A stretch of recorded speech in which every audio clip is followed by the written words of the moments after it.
kepal dan maju ke muka. Salam pergerakan. Salam. Assalamualaikum warahmatullahi wabarakatuh. Selamat malam sahabat-sahabati. Selamat datang di podcast Komisariat Sunan Ampel UIN Maulana Malik Ibrahim Malang bersama saya Sofi. Sahabati Sofi yang akan memimpin nih jalannya podcast pada hari ini. Dan alhamdulillah sudah duduk bersama saya sahabati yang cantik. Di depan saya ada sahabati Bukop Nisfi. Halo Bukop, assalamualaikum. Waalaikumsalam Sofi. Selamat malam Bukop. Selamat malam semuanya. Oke, sebelum kita ke pembahasan lebih lanjut nih, mungkin aku pengen tanya dulu dong kabarnya Bukop. Setelah liburan sekian lama nih Bukop, udah mau masuk semester baru, bagaimana kabarnya Bukop? Oke, mungkin bagi teman-teman atau mahasiswa baru yang baru saja PPAK ya kemarin, itu kan liburan panjang termasuknya, dan juga Sofi mungkin liburan panjang. Kalau saya sendiri harus tetap produktif walaupun libur ya kan. Kalau boleh tahu akhir-akhir ini kegiatannya apa aja Bukop? Kalau akhir-akhir ini ya, mungkin karena memang saya dari prodi pendidikan seperti itu, jadi akhir-akhir ini saya disibukkan dengan mengajar. Alhamdulillah, masya Allah.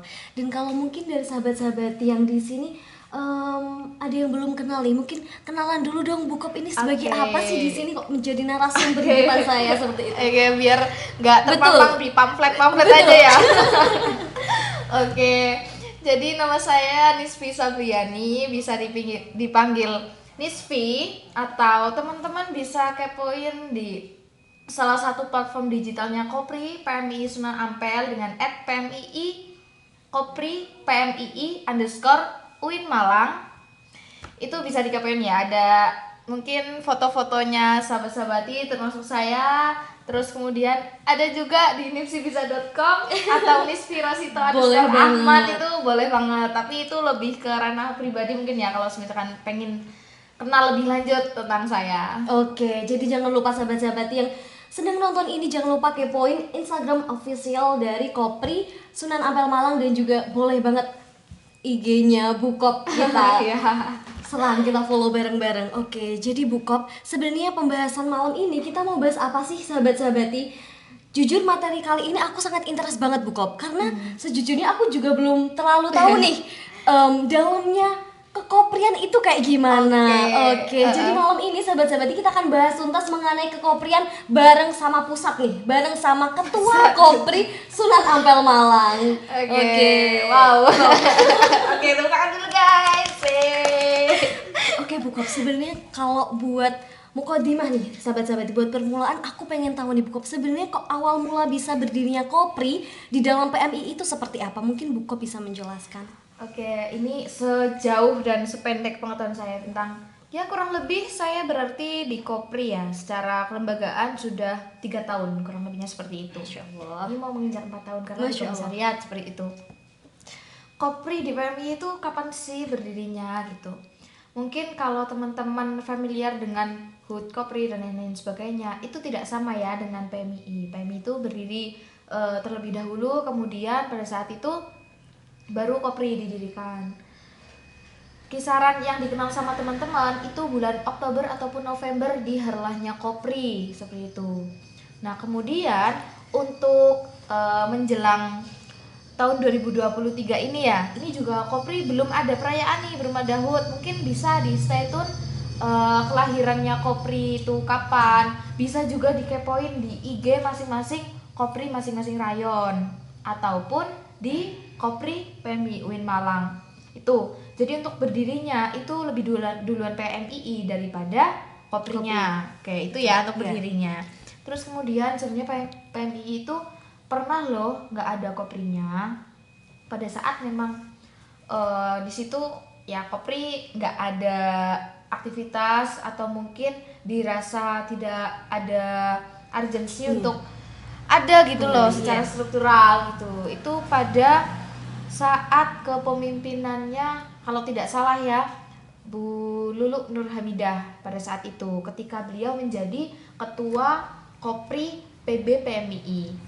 Itu sempat dibekukan teman-teman, sempat dibekukan. Kemudian karena memang di situ mempunyai urgensi lah untuk kayak rekonstruksi dan lain-lain sebagainya, akhirnya 2-3 tahun itu dibekukan ya.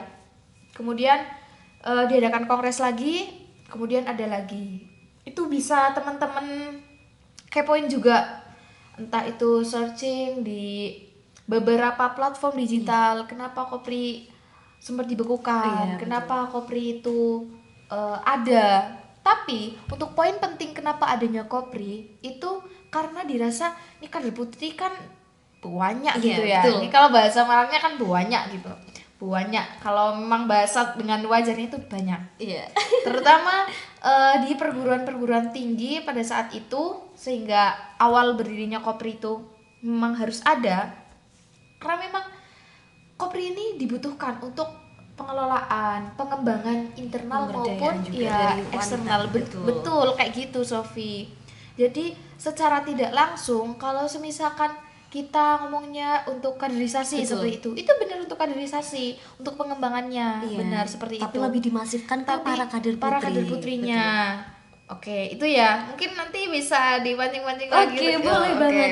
Jadi seperti itu ya Bu Kop, sejarahnya memang sempat beberapa tahun belakang sempat divakumkan dan akhirnya bergerak kembali Kopri ini seperti itu. Dan ternyata dari yang penjelasan Bu Kop tadi, PMII dan Kopri ini tuh berbeda walaupun masih satu kepala seperti itu. Iya. Untuk kewenangannya nih, tupoksi dari Kopri ini bagaimana kalau boleh tahu lebih lanjut nih Bu Kop? Kalau tupoksinya nih, kita ngomong tupoksi. Kemarin itu sempat ada diskusi ya dengan beberapa ketua Kopri yang ada di Kota Malang. Ini kenapa sih kalau Kopri itu khusus untuk mewadahi kader putri dan pasti ngobrolnya itu tentang perempuan aja, ya perempuan aja. Karena memang itu dibentuk untuk memberdayakan, lebih memberdayakan perempuan dengan banyaknya.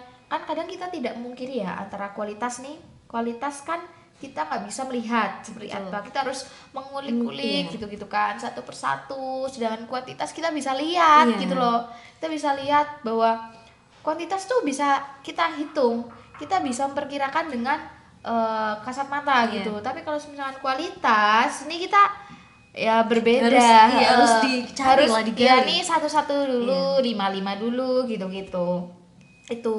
Jadi untuk mengetahui sebagaimana kader putri ini yang ada di PMI ini paham atau mungkin lebih suka dalam hal apa bergeraknya gitu, karena Kopri sendiri itu tidak pernah membatasi kader putri untuk bergerak hanya dalam satu bidang. Akhirnya kan kita perlu klasifikasi di situ, klasifikasi. Kamu lebih cocok di mungkin public speaking, kamu lebih cocok di ekonomi gitu, atau mungkin kamu lebih cocok di ranah akademiknya atau di ranah akademiknya gitu. Kalau misalkan ranah akademik ini baiknya seperti apa? Kamu boleh belajar boleh belajar sama yang mungkin di rayon biro intelektual, atau mungkin kalau misalkan suka dengan olahraga kan kita seni seperti itu, kita bisa mengkolaborasikan dengan maksudnya penempatan di rayon atau komisariat yang memang di situ sudah lebih jelas seperti itu. Jadi untuk membantu mengklasifikasikan dengan banyaknya para kader yang seperti itu. Terus untuk kegiatannya sendiri, kenapa sih lebih memfokuskan kajian-kajian perempuan seperti itu? Ya karena memang kita itu lebih fokus ke perempuan gitu, lebih fokus ke perempuan. Dan mungkin kita sering menganalisis di situ,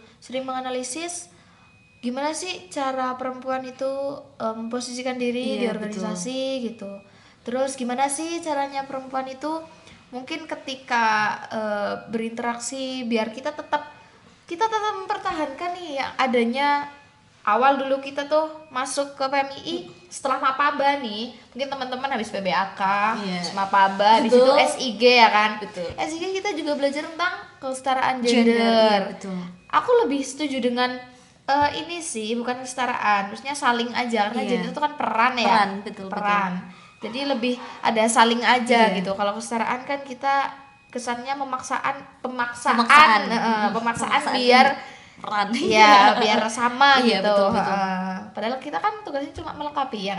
Betul sekali. Jadi memang ada kayak perspektif yang apalagi di luar sana ya Bu Kop, perihal Kopri ini, apalagi kan seolah-olah dibedakan kita dengan para kader putra seperti itu. Tapi kan memang berdirinya kita memiliki urgensi ya sahabat-sahabati. dan memang dibutuhkan untuk mewadahi khususnya para kader putri seperti itu yang tadi sempat disampaikan oleh Bukop, seperti itu lebih memasifkan klasifikasi minatnya para kader putri seperti itu. Dan tadi membahas sedikit tentang bagaimana peran wanita di dalam organisasi nih Bukop. Kalau menurut Bukop kan tentu perlu ya Bukop diadakannya kopri atau didirikannya kopri di komisariat ini. Dan menurut Bukop secara general nih, peran kita sebagai wanita di dalam organisasi itu mengambil peran penting nggak sih? Oke, untuk di organisasi sendiri ya. Sebenarnya di dalam organisasi itu banyak sekali pengembangan diri. Betul. Terkadang hanya saja kader putri itu mungkin pertama kurang motivasi, terus kurang dapat memposisikan ini enaknya aku di bagian yang mana sih gitu. Betul. Jadi perlu dipancing sebenarnya seperti itu. Dan tidak semua mungkin dari teman-teman kaderisasi atau mungkin dari teman-teman dekatnya pun belum tentu ya mempunyai inisiatif buat itu. Jadi kadang mungkin di bagian kaderisasi atau di biro internalnya kopri itu sendiri itu punya pendekatan tersendiri. Betul. Untuk dapat pemancing itu tadi sebagai pemantik lah, bagaimana kader putri itu bisa yakin di dalam organisasi itu ternyata banyak sekali pengembangan diri gitu. Kalau teman-teman di organisasi hanya menargetkan aku bakal dapat apa di situ, kayaknya bakal dapat apa-apanya itu kalau memang nggak disertai dengan niat ya, betul. dengan niat belajar ya nggak dapat ilmunya. Karena di organisasi itu paling penting dapat ilmunya, bukan karena mendapatkan benefit-benefit yang lainnya, itu bukan, tapi paling penting adalah ilmunya. Dan ketika kader putri masuk di dalam satu organisasi dan mampu untuk meningkatkan skill dan yang sebagainya, itu bakal dapat bakal jadi sesuatu gitu lah, bakal jadi orang lah kasarannya gitu. Kemudian ada nih, kenapa kok saya bilang kopri ini ada pembelajaran tentang peran kader putri di dalam suatu organisasi, karena di kopri itu ada yang namanya pancanorma kopri dan nilai kader kopri. Oke, itu aku kepo banget nih Bukop, mungkin bisa dijelaskan secara general. Nah ini padahal materi SIG sama SKP loh, sahabat-sahabat. Ini saya sampaikan di sini mahal loh ilmunya. Mahal, makanya harus ditonton sampai habis. Kita dengerin penjelasan dari Bukop tercinta. Jujur aku pengen tahu banget Bukop. Monggo. Jadi kalau yang namanya nilai kader kopri itu sama pancanorma kopri ada nih yang paling penting ya menurutku. Ada yang namanya modernisasi, terus etika wanita Islam, terus satu lagi, karena hanya tiga sebenarnya yang saya pegang, cuma kan ada panca itu 5, kalau nilai kader kopri itu ada 4. Cuma yang tak pegang itu cuma 3. Keaktifan kader putri dalam event-event organisasi. Ini kalau misalnya kita sebagai kader putri di PMI ya, sebagai kopri, tapi kita nggak hanya aktif di kopri aja sebenarnya. Dan nanti pasti akan dibahas sama Sofi ya, sahabat Sofi, terkait bagaimana kita aktif di beberapa event organisasi atau dengan organisasi-organisasi lainnya seperti itu. Ini hanya 3 yang tak pegang. Yang pertama tadi modernisasi. Modernisasi itu menempatkan kita biar nggak kudet. Kita perlu banget. Fleksibel. Terkadang kalau ada yang kudet, baik laki-laki maupun perempuan, karena kita ngomong gender ya di sini. Kopri itu ngomong gender. Karena gender itu tidak memandang laki-laki dan perempuan. Tapi karena di organisasi ini menempatkan kita pada ini ada laki-laki sama perempuan, iya kan? Jadi kita ini kalau kita nggak saling up to date gitu, kita bakal terus tergerus dengan entah itu ada yang namanya matriarki. Sekarang masih ada loh kayak gitu. Masih ada Bukop. Iya, jadi kalau kita nggak coba untuk up to date, ini sebaiknya dengan zaman yang seperti ini kita harus melakukan gitu, apa biar saling gitu, biar nggak ada perspektif kamu perempuan tuh harus salah, laki-laki tuh salah juga, kamu kayak gini di organisasi, kamu tuh sok pakai otot dan sebagainya gitu. Padahal kita tidak mungkiri bahwasanya perempuan itu ada juga yang main otot gitu seperti itu sahabat-sahabat. Terus yang kedua ini ada etika wanita dalam Islam, sebagaimana kita memang sangat-sangat mempunyai ideologi atau mempunyai dasar PMII ya, Ahlussunnah wal Jamaah. Terus kemudian kita juga walaupun kita sering menggaungkan kesetaraan gender, atau mungkin kita sering menggaungkan tentang bagaimana perempuan itu harus yang diberdayakan dalam organisasi atau mempunyai kesempatan untuk saling punyalah ruang publik ya kan. Itu kita tetap pakai etika di situ. Tidak menggunakan mungkin perempuan-perempuan yang liberal lah seperti itu. Tapi ada seperti itu di PMI, terutama di Kopri juga mempelajari tentang feminis liberal juga ada. Nah, untuk menyeimbangkan itu kita harus belajar juga etikanya. Walaupun kita mempunyai ideologi yang liberal atau mungkin radikal seperti itu kita harus mengimbangi dengan nilai itu. Terus yang terakhir ini, yang terakhir itu ada yang namanya apa ya tadi? Ingat gak? Aktif kepada event-event, mempersiapkan para kader putri. Aktif dalam beberapa event. Ketika kita udah mengolah skill di PMII, ada yang namanya tadi public speaking, mungkin kelas suka jualan, kelas tari seni dan lain sebagainya. Gimana sih kita memanfaatkan di ruang-ruang publik lainnya? Itu poin paling penting agar kita itu berguna Bu Kop. Kita sudah belajar segininya, disediakan materi, kita mengulik-ngulik, kalau nggak ada implementasinya, loh mau ngapain? Betul. 50. Oke. Udah kan ya?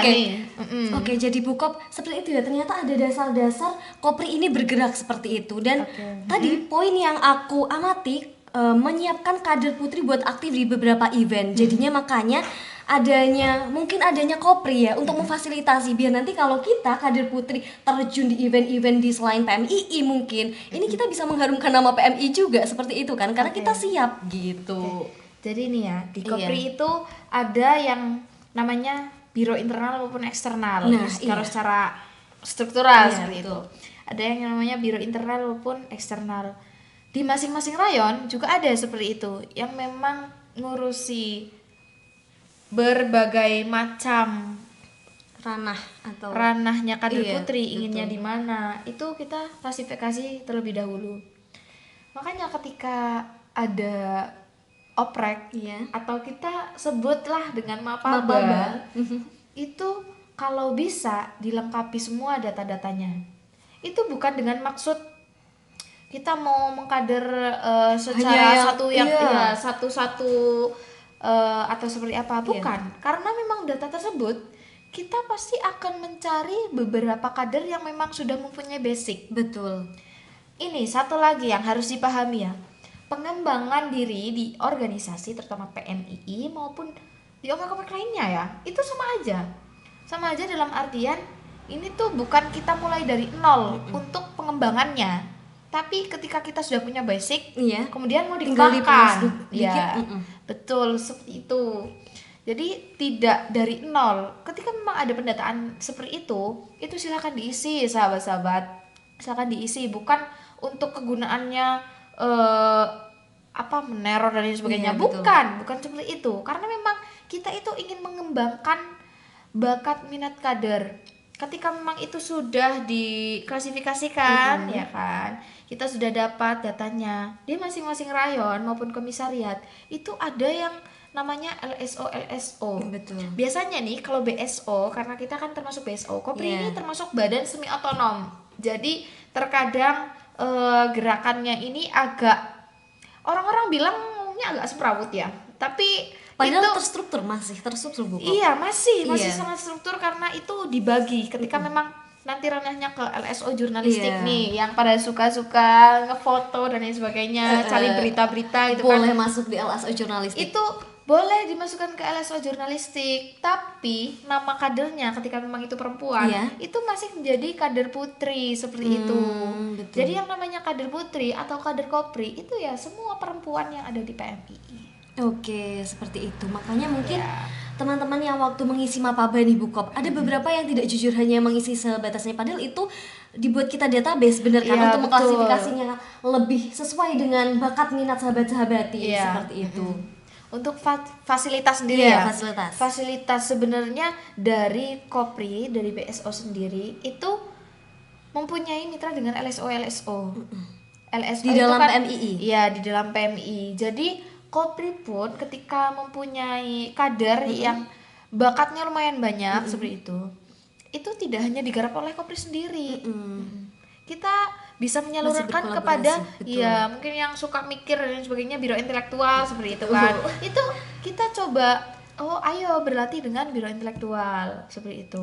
Atau mungkin saya suka dengan kepenulisan, atau saya suka dengan media berita dan lain-lain, itu bisa dimasukkan ke jurnalistik. Oke, kita bisa belajar dengan jurnalistik, tapi memang dalam pengembangannya kita ikut LSO, tapi untuk hasil-hasilnya kita juga rundingkan di dalam BSO seperti itu. Betul. Itu seperti itu. Oke, kalau boleh tahu nih Bu Kop, tadi kalau di dalam PMI kan banyak biro-biro, LSO di dalam BSO, Kopri kan di dalam BSO. Oke, itu biro apa, hal apa aja gitu yang di dalamnya? Aku kurang tahu Bu Kop. Oke, jadi secara umum di Sunan Ampel ini ada 2 biro. Internal dan eksternal. Kalau internal itu kita tadi yang pendataan kader, terus kemudian ada diklasifikasikan itu sendiri, terus kemudian ada kajiannya. Kita juga mungkin membuka beberapa survei atau angket seperti itu selain pendataan kader putri. Itu untuk yang biro internal. Jadi terkait beberapa hal yang memang diperlukan, kader putri itu memerlukan ilmu-ilmu apa, itu kita share di situ. Itu baik. Tentang pengembangannya. Nah, kalau untuk biro eksternal ini berhubungan dengan jaringan. Ketika memang kita sudah mempunyai beberapa jaringan ya di PMI, terutama dengan organisasi perempuan, itu kita bermain di situ. Entah itu kopdar atau kunjungan, terus kemudian kita sharing, diskusi cuma dengan beberapa pihak internal. Internal maksudnya dari kita dengan pihak luar. Betul, seperti itu. Itu untuk yang eksternal. Kemudian pembahasan apa yang biasanya dilakukan oleh biro eksternal. Kalau biro eksternal itu kan lebih kepada gerakan ya. Itu pengalaman saya yang ada di Rayon kemarin, itu lebih belajar sih sebenarnya. Lebih belajar kita kepada biro gerakan dan biro gerakan dan advokasi. Seperti itu. Jadi kalau biro internal lebih ke pemberdayaan para kader putri. Kalau biro eksternal lebih ke bagaimana hubungan interaksi ke pihak luar seperti itu, eksternal seperti itu. Kenapa kok yang mendasari kenapa hanya 2 biro ini, sedangkan di PMII ya Bu Kop itu kan banyak LSO, diklasifikasikan langsung ke jurnalistik dan sebagainya, atau memang mau berkolaborasi saja dan dirasa 2 biro ini cukup atau bagaimana? Jadi kenapa di Kopri ini cuma ada 2 gitu? Sebenarnya kita itu punya 2 metode pengembangan di PMII, terutama di Kopri. Di Kopri ada pengembangan internal dan pengembangan eksternal. Nah, eksternal ini terkait jaringan, yang internal ini terkait yaudah kader Kopri yang ada di PMI itu, entah PMI di Rayon ataupun PMII di komisariat ataupun ya sekota gitu, sekota Malang seperti itu. Itu ada 2 pengembangan internal dan eksternal. Nah, kemudian kenapa kok tidak difokuskan? Kalau kita difokuskan nih Kopri ya. Kopri kalau difokuskan dalam satu hal itu namanya bukan semi otonom lama-lama. Jadi lebih ke badan otonom. Nah, kemudian kenapa tidak difokuskan? Mungkin karena kita ada bahas tentang kaderisasi itu sendiri. Kenapa kita tidak memfokuskan kepada mungkin badan otonom kaderisasi? Apakah itu tidak akan menjadi tambah dualisme seperti itu ya kan? Betul. Jadi untuk mengantisipasi itu, badan semi otonom itu lebih memang lebih pas seperti itu. Lebih pas untuk dijadikan badan semi otonom Kopri itu sendiri sih. Terima kasih Bu Kop. Memang dua biro yang ada di Kopri itu sudah mewadahi semua tupoksi atau hal badan semi otonom sendiri, biar nggak bleber gitu. Betul. Biar nggak bleber. Karena tadi yang seperti sudah disampaikan oleh Bu Kop, kalau memang kader putri ini ranahnya atau minatnya lebih ke jurnalis, ya sudah kita tinggal berkolaborasi dengan PMII LSO jurnalistik seperti itu. tentunya dua biro ini memiliki ranah gerak masing-masing seperti yang tadi Bu Kop Oke. sampaikan. Oke, kalau boleh tahu nih, aktivitas-aktivitas apa aja sih atau program apa aja sih yang harus dijalankan atau yang biasanya dilaksanakan oleh Kopri itu sendiri, Bu Kop, di Oke. dalam Kopri? Ini kita berawal dari yang di komisariat terus kemudian ke rayon ya. Oke, boleh. Kalau kita ngomong di beberapa komisariat di Kota Malang itu tidak semua ya, Iya. tidak semua mempunyai Kopri, gitu betul. ya, seperti itu di komisariatnya. Atau mungkin ada yang baru membangun seperti itu. Tapi untuk di PMI Sunan Sunan Ampel Ampel, ini alhamdulillah sudah lama ya kan, Iya. sudah lama. Kalau tidak salah ini di mungkin zamannya Mbak Wulan seperti itu. Oke. Ada sahabat Wulan itu yang mulai pergerakan di Kopri. terutama di komisariat seperti itu. Itu kenapa? Apa tadi? Oke, aktivitasnya atau program-program yang biasanya Programnya. dijalankan oleh Kopri ini, Bu Kop. Kalau di komisariat sendiri itu ada salah satu tanggungan ya sebenarnya, salah satu tanggung jawab yang paling besar ini sebenarnya memfasilitasi. Tidak sehetik ya kan, tidak sehetik sahabat-sahabat yang ada di rayon. Oke. Kalau kopri yang ada di rayon itu lebih memperkuat, memperdalam, perbanyak juga yang adanya kajian-kajian. Tapi kalau di komisariat itu lebih bagaimana sih kita memberikan pemikiran atau mungkin memberikan waktu terkait apa yang dibutuhkan sama sahabat-sahabat di rayon, terutama kopri. Itu untuk memberikan kajian apa. Oke. Terkadang setiap rayon yang mempunyai kopri itu kebutuhannya berbeda-beda. Ada yang mungkin ketika kader putri di Saintek Salah satu seperti rayon, itu ya. ya, Saintek itu membutuhkannya lebih ke kader putri ketika menjadi seorang saintis gitu Iya, kan. betul. Itu seperti apa gitu, atau mungkin kader putri yang sudah berkarir sebagai saintis tapi kemudian harus tetap di organisasi, harus aktif, itu seperti apa, itu pembahasannya beda-beda ternyata di Oke, setiap ternyata rayon. diskusi atau kajian disesuaikan oleh rayon masing-masing Kopri. Iya, seperti ketika itu. memang kita fungsinya sebagai fasilitator seperti itu, kita selalu menempatkan diri sebenarnya, karena kopri atau rayon di Sunan Ampel itu ada berapa, Sofi? Ada 7, Bu Kop. Ya, Oke. ada 7. Jadi lumayan banyak untuk mewadahi itu semua. Sedangkan untuk program-program yang di eksternal sendiri itu kalau internal ya kita Iya. lebih ke kajian, Kajian baik dari diskusi. komisariat baik dari komisariat maupun Kerana rayon. karena rayon. Terus kemudian yang di eksternal itu semuanya sama sih, framingnya sama gitu. Framingnya sama untuk menjalin beberapa komunikasi dengan NGO atau organisasi lainnya, baik OMEK ataupun NGO itu sendiri. OMEK kan banyak ya. Iya, banyak. Oke, seperti itu, Bu Kop. Dan kalau boleh tahu nih, kalau seumpama kita membahas sedikit tentang PMI, kalau ada ada kegiatan formalnya nih kayak Mapaba seperti itu. Nah, kalau di Kopri ini kayak ada SIG, SKP itu seperti apa sih, Bu Kop sebenarnya gitu? Oke. Jadi beberapa kali ini udah selama 4 tahun terakhir dan saya masuk ke PMII itu kan, itu ada beberapa pembahasan 2-3 kali sampai ngomong enaknya Kopri tetap diadakan atau dibubarkan. Kopri ini udahlah nggak usah ngadain SIG atau SKP seperti itu. Kuncinya ketika memang kader putri di satu organisasi itu, terutama PMI itu membutuhkan wadah, itu harus tetap ada Kopri. Ketika ada Kopri itu harus mengadakan sekolah kaderisasi yang namanya SIG dan SKP. Kemudian penempatannya atau timingnya Iya, gitu. timing. Timingnya seperti apa? Mapaba dulu. Mapaba Jadi dulu dong, Mapaba gitu. dulu, Mapaba dulu sebelum mengikuti SIG maupun SKP. Oke. Ketika belum Mapaba, bisa nggak ikut SIG? Nggak bisa, karena SIG itu hanya berlaku untuk seluruh kader putri yang sudah ada di PMII. Jadi ikut PMII dong. Oke, ya berarti kan? memang tahapannya Mapaba dulu. Iya. Setelah itu kegiatan-kegiatan ini kesannya untuk memberdayakan lah para kader putri. Betul. Seperti itu. Oke. Menurut Bu Kop nih, banyak gak sih Bu Kop benefitnya kalau kita gabung ke PMII? Kalau saya sebagai kader putri, saya menjadi Kopri seperti itu. Oke.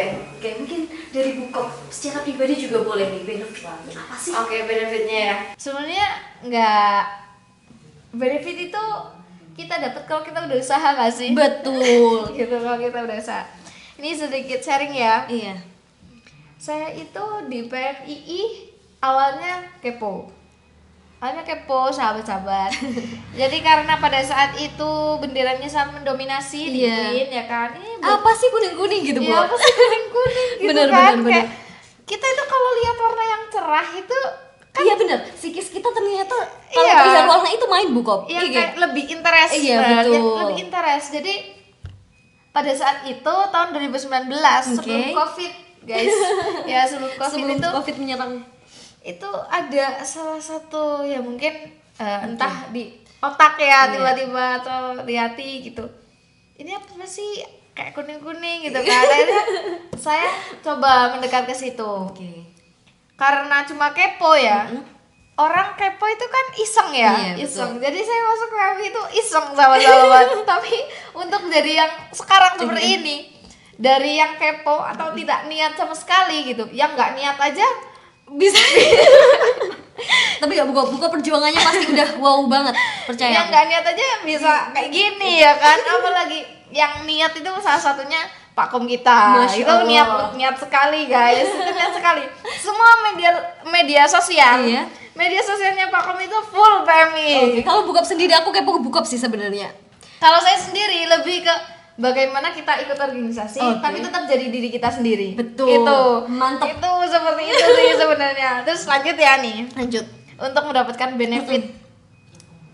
Dari awal 2019 saya join di PMII, saya baru merasakan saya bisa kok menjadi mungkin public figure ya. Iya. Public figure di PMII. Dan pada saat itu saya belum jadi apa-apa. Saya masih anggota biro eksternal Oke. di Kopri. Kopri. Anggota biro eksternal di Kopri Rayon pada saat itu. Dan tanpa adanya pressure karena pada saat itu sudah habis kegiatan kita di Kopri. Gabut. Iya. Bulan Juli, kemudian saya mengikuti satu kompetisi lomba Oke. Lomba Dan apa itu- tuh Bukop kalau boleh tahu? orasi. Oke. Orasi. Ini kita lebih ke public speaking ya, Oke. berarti public speaking. Di komisariat sebelah itu alhamdulillahnya itu mendapatkan satu apresiasi gitu loh. Dan itu baru pertama kali gitu, baru Oke, pertama kali lomba tapi udah Masya Allah. Ya, ternyata PMI menyediakan beberapa dan berbagai kompetisi yang itu membuat skill yang improve ada skill seperti kita itu. bisa mengimprove skill kita gitu loh. Jadi teman-teman jangan hanya berpikiran PMI itu omek yang suka demo dan lain-lain. Oke, Masa iya. perempuan di organisasi itu diajak buat seperti itu? Betul. Kayaknya teman-teman kurang buka mata deh. Oke. Makanya Bukop, kita ngadain podcast seperti ini dan ngundang Bukop untuk itu membenarkan perspektif yang sepertinya itu sangat tidak benar kayak gitu. Iya, jadi Oke. karena yang saya alami itu seperti itu. Dari yang tadinya pada saat itu saya bukan jadi apa-apa. Oke. Kemudian di tahun 2022 alhamdulillahnya lagi. Dan saat itu saya pas Iya. menjadi ketua Kopri si salah satu rayon di SA. Itu pun alhamdulillahnya mengikuti 3 event itu dapat semua. Masya Allah. Memang Itu gimana ya? prestasi gitu. Bukop. Nah, itu kita dapat prestasi itu nggak cuma dari diri kita Iya, sendiri betul, juga, kita juga dapat lingkungan ya. Betul. Kalaupun teman-teman ini bergabung di PMII, ketika memang di circle itulah ya, di circle itu kurang menjadikan teman-teman berkembang, sahabat-sahabat berkembang, itu ya kita Cenderung untuk tidak berkembang cenderung- juga. Iya, cenderung untuk tidak berkembang juga. Tapi kalau kita berani membawa iklim ya, Iya, betul. berani membawa iklim di dalam circle kita itu mungkin sudah tidak produktif atau kita mencoba untuk mengalihkan diri kepada hal-hal yang lebih positif, kemudian kita menyalurkan kepada teman-teman, itu double benefitnya. Selain kita bisa dapat benefit untuk diri kita sendiri, kita bisa membawa perubahan di Betul, situ kepada orang lain, ya, kita positif. bisa membuktikan bahwa ternyata teman-teman PMI ini sahabat-sahabati ini bisa jadi agent of change Iya. juga gitu loh. Itu sebenarnya perubahan yang bisa kita buktikan adalah perubahan ke diri sendiri, kemudian ke teman-teman terdekat dulu ya kan. Betul. Baru nih buat PMI-nya nih apa gitu, seperti itu. Oke. Banyak kok benefitnya. Iya jujur banyak banget. Bener ya tadi yang seperti Bu Kop bilang, kalau memang kita ingin mendapatkan suatu benefit, ya kita yang ngejar benefit itu. Karena kan Iya, kita seumpama kita kasarannya kita join organisasi, kan organisasi itu wadah mati gitu. Yang penggerakkan ya kita sendiri seperti itu. betul. Kalau memang sahabat-sahabati ingin join, langsung aja join ke PMII gitu, dan ingin hal apa, ya itu yang kita kejar bersama seperti itu. Gitu. Oke. Terus ini ya ada pesen sih ya buat teman-teman, ketika memang kita mempunyai skill ataupun apa itu di organisasi, dan kita memandang adik-adik kita atau mungkin karena saya kan pada saat di rayon itu satu kepengurusan dengan adik di bawah saya ya, adik tingkat, itu kita bisa untuk mengkader. Ini fungsinya Kopri sebenarnya, gimana kita lebih bisa mengkader, kita bisa lebih tahu. Kalau kita tidak bisa mengkader, kita bisa mengalihkan ke mungkin kamu belajar sama Mas atau Mbak yang ini expert loh di bidang ini, betul. Gitu, expert loh di bidang mungkin kepenulisan. Dan PMI itu tidak hanya mewadahi kita di satu skill atau mungkin public speaking itu aja. Kita kader Kopri itu mempunyai banyak kesempatan untuk di bidang LKTI. Banyak loh teman-teman yang sudah bergelut di bidang KTI. Karena pada saat itu selain yang non akademik ya, non akademik yang pernah saya capai itu banyak, tapi yang akademik cuma satu. Dan itu ada business plan. Kita business plan itu ternyata tidak hanya belajar semau kita. Saya pada saat itu juga belajar kepada teman-teman entrepreneur. Kita bisa belajar banyak ternyata di PMII. Gitu. Dan kita sebagai kader Kopri nih, kader putri, itu mempunyai ruang yang sangat banyak, ruang gerak yang bebas. Makanya itu yang namanya badan semi otonom, itu tidak terfokuskan dalam satu hal. Oke, seperti itu. Oke, Bu Kop. Kalau tadi yang dilihat dari yang Bu Kop sampaikan, memang kita programnya atau kegiatannya itu tidak hanya berkutat ke ranah demo dan lain sebagainya gitu. Banyak banget hal-hal atau kegiatan yang bisa kita lakukan bersama-sama sesuai dengan minat bakat. Apalagi di PMII Kopri kan kita memiliki formula kaderisasi yang berbeda-beda, yang menyesuaikan dengan lingkungan sekitar. Kader-kadernya juga, betul. Oke. Kalau seumpama nih Bu Kop, menurut Bu Kop kan tadi kalau yang Bu Kop saja tidak sengaja ikut gitu, dan alhamdulillah menjadi seseorang sahabat-sahabati ketua Kopri Sunan Ampel Malang gitu. Perlu nggak sih Bu Kop kita menjadi organisatoris seperti itu? Apalagi teman-teman maba nih, mungkin saya memposisikan diri sebagai teman-teman maba, mempertanyakan dengan kegiatan yang saya seperti ini, apakah penting nggak sih Bu Kop organisasi di masa sekarang kayak gitu, menjadi organisatoris? Untuk menjadi organisatoris, sebenarnya diubah lagi sih katanya. Kata-katanya diubah lagi. Kalau kita jadi organisatoris, ketika memang struktural itu sudah tidak ada, kita sudah tidak menjadi organisatoris. Tapi kalau kita menjadi seorang aktivis itu nggak hanya berada di organisasi, tapi kita otaknya terus bergerak, terus dipakai.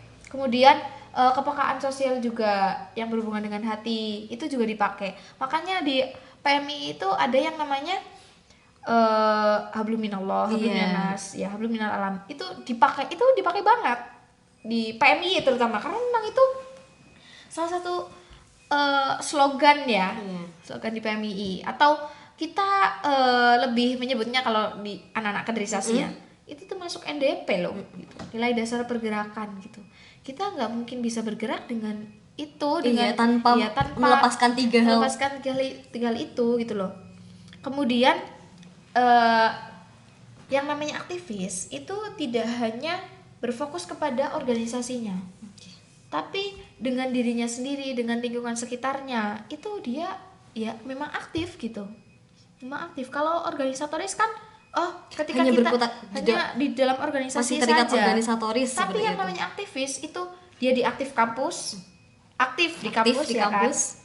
Jadi aktivis di kampus, kemudian dia itu selalu mengupayakan diri ketika ada organisasi yang ilmunya mungkin dia dapat meskipun bukan dari organisasinya sendiri, dia kan ikut. Itu aktivis. lebih ke dia mau belajar. Oke. Kemudian dia itu mempunyai kepekaan sosial. Kepekaan sosial itu yang mendorong itu tadi, yang mendorong kenapa kader itu bisa menjadi seorang aktivis. Gimana kita selalu tanggap gitu. Aktivis itu lebih mempunyai rasa apa ya, kalau orang Jawa itu rumongso. Iya. Ya. Rumongso yang lebih daripada orang-orang organisatoris. Itu kalau aktivis. Jadi bagaimana sih ya kita menjadi seorang aktivis gitu di era sekarang ini, masih dibutuhkan apa enggak gitu? Sebenarnya masih. Iya.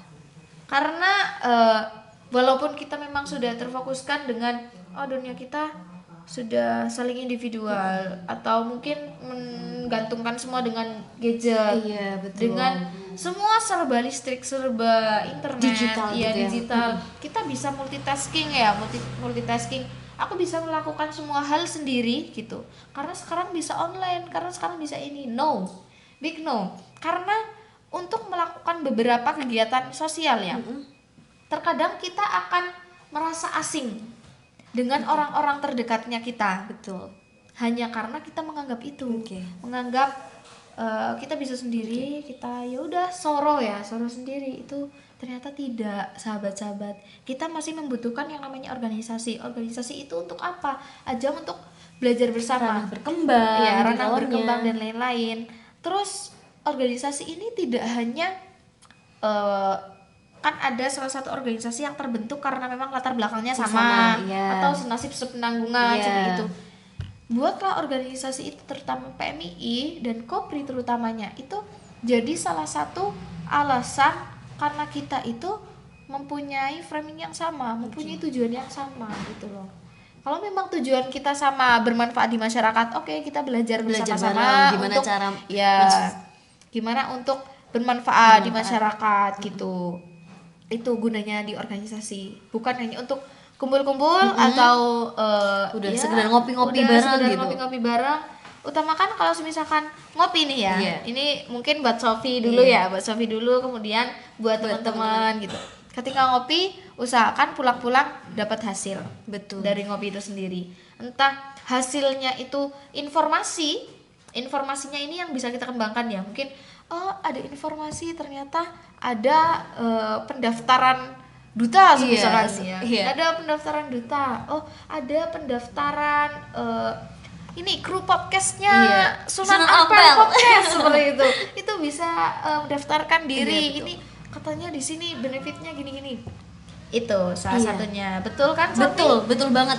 Emang dari kalau secara pribadi ya Bu Kop, kegiatan ngopi ini saya itu sangat suka karena banyak banget, apalagi kita mendapatkan insight baru, apalagi bersama mungkin teman-teman yang kakak tingkat yang lebih paham gitu ranahnya gitu. Kita bisa mengambil informasi, insight baru gitu. Iya, seperti itu. Gitu sih kurang lebihnya ya. Kalau saya balik lagi nih, bukan memposisikan diri sebagai perempuan nih, kader putri gitu. Menurut Bu Kop, kita itu perempuan itu perlu nggak sih Bu Kop balik lagi untuk join atau mengimprove skill kita di dalam suatu organisasi menjadi aktivis seperti itu? Soalnya kan banyak perspektif yang bilang kayak ya udah aku perempuan gitu, seperti itu. Nanti bakalannya dapat hal-hal lain itu di luar organisasi yang bisa aku ambil gitu. Apakah perlu kita join di organisasi khususnya eksternal PMII seperti itu? Salah satu mindsetnya teman-teman nih yang memang perlu diubah. PMI itu organisasi non profit ya teman-teman. Non profitnya dalam hal uang. Tapi kalau misalkan kita punya skill entah melukis gitu, dalam bidang seni atau menari, itu ketika kita bermitra dengan organisasi lain, ternyata jasa kita itu bisa menghasilkan itu. Jadi jangan berpikir secara instan bahwa kita join PMI pasti banyak uangnya. No, kita itu bisa mendapatkan benefit yang seperti itu karena pengembangan diri yang ada di dalam diri kita. Banyak loh kader putri di Sunan Ampel yang sering diundang nari ya, kesana kemari. Termasuk Sofi kayaknya sih. Amin. Ya, termasuk Sofi. Atau mungkin jasa akustiknya akustiknya itu dibutuhkan di salah satu event di berbagai hotel ya yang ada di Kota Malang ketika ada event-event apa satu perusahaan seperti itu banyak teman-teman yang memang bergelutnya di situ. Tapi satu lagi ketika memang kita mau mengimprove skill itu, kalau memang tidak ya jangan mengharapkan benefit apa-apa gitu. Untuk diri sendiri dulu dan kelanjutannya untuk orang lain gitu kan. Memang kembali ke diri sendiri dulu ya Bu Kop, kalau memang kita mempunyai skill atau mempunyai minat, kalau tidak diasah seperti itu kan tentu saja bakalan mati seperti itu. Makanya ya kami hadir di sini untuk mewadahi itu semua. Gitu. Oke. Membuka insight membuka insight baru. Why not gitu loh kalau kita bisa join dan kita mendapatkan ilmu gratis, seumpama gitu kasarannya ilmu gratis, kita berkembang bareng dan yang dapat benefit ya pasti balik ke diri kita sendiri seperti itu. Karena khususnya di PMII Kopri, karena kita kan menyediakan banyak ranah, kita bergerak di banyak ranah, banyak channel. Kalau memang kalian mau, ya itu bisa diambil dan bisa benefit ke diri masing-masing seperti itu, Bu Kop. Dan satu hal nih, Sofi. Ternyata organisasi pergerakan, terutama PMII dan berasal dari Kopri itu sendiri, kader putri, banyak sekali aktivis-aktivis perempuan yang mungkin bergerak di bidang politik terutama politik dan akademisi bener, itu banyak dari PMII. Alhamdulillahnya seperti itu. Nah barangkali teman-teman lebih interest untuk lebih belajar atau menggali knowledge-nya seperti itu. Jadi kan kita bisa mempresentasikan lah ini tokoh yang seperti ini, kamu mau seperti ini, ya kan? Kamu mau seperti ini, join. Ya gitu. Itu salah satu penokohan di PMII. Oke, Bu Kop, mungkin sebenarnya aku pengen lanjut karena sebenarnya dari aku pribadi itu masih kepo banget gitu perihal Kopri ini, Kopri yang khususnya bagaimana ranah geraknya di Sunan Ampel UIN Maulana Malik Ibrahim ini gitu. Tapi harus kita akhiri dulu Bu Kop gitu. Pada kita kapan-kapan ngobrol bareng Bu Kop. Oke, mungkin sebelum menutup podcast kita pada malam hari ini nih, ada ini ditutup nih beneran nih. Tapi kapan-kapan kita harus ngobrol lagi Bu Kop. Aku pengen mendapatkan insight baru nih dari Bu Kop, banyak banget. Mungkin closing statement dari Bu Kop nih kepada para sahabat-sahabat yang sedang lihat kita dari tadi. Oke, mungkin closing statement Bu Kop. Apa ya closing statementnya? Aku boleh mikir dulu nggak? Boleh. Jadi kan biasanya kan ada sound ya, editor gitu Bu Kop. Editor ya kan, enggak sih. Ya, mungkin closingnya karena memang kita ada di forum PMII ya. Ketika kita memutuskan untuk menjadi mahasiswa, itu artinya kita harus siap dengan beberapa tuntutan dari masyarakat. Dan salah satu organisasi yang memang sudah digembleng secara mental dan intelektual, kemudian secara pemikiran atau sering berinteraksi dengan masyarakat. Itu salah satunya PMII. Jadi ini belum masuk closing statementnya ya. Belum masuk closing statementnya. Closing statementnya sebenarnya mau singkat gitu kan, mau singkat. Tapi ini masih mikir nih. Gak apa-apa Bu Kop. Saya tunggu. Oke. Jadi salah satu hal besar yang saya dapat ketika berproses itu bertarget pada progres dan tidak terlalu banyak protes. Itu mantap.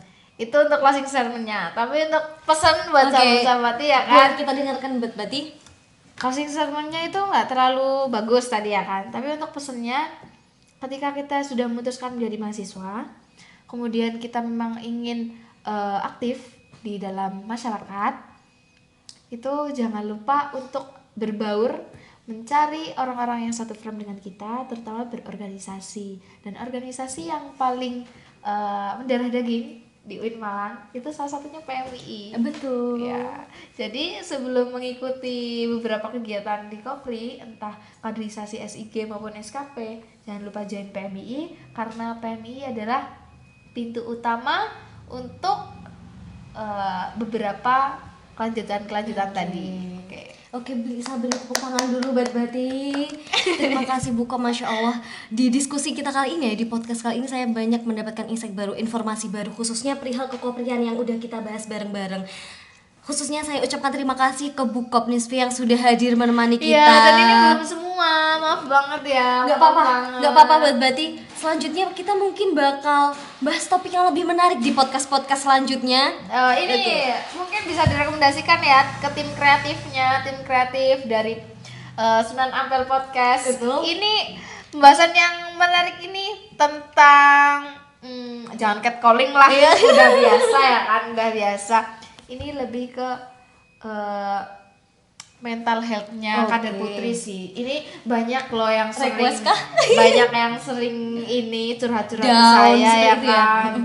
Ya kasihan loh. Nggak kasihan sih. Maksudnya kasihan kalau nggak dibahas gitu loh. Penonton yang lainnya nungguin. Oke, mungkin berarti lebih khususnya sahabati ya kalau yang pengen request topik Ya, podcast nih, boleh. Ya, boleh di kolom komentar. Ya, kolom komentar. Akan kita bahas. Kalau mungkin ini mengopsikan nih siapa aja pematerinya boleh Ya, juga. boleh juga. Oke. Atau mau saya lagi open sekali. Oke. Oke, saya ucapkan terima kasih juga kepada sahabat-sahabat yang sudah senantiasa menemani kita berdiskusi di podcast kita malam ini. Akhirul kalam, wassalamualaikum warahmatullahi wabarakatuh. Waalaikumsalam warahmatullahi wabarakatuh. Salam pergerakan. Salam.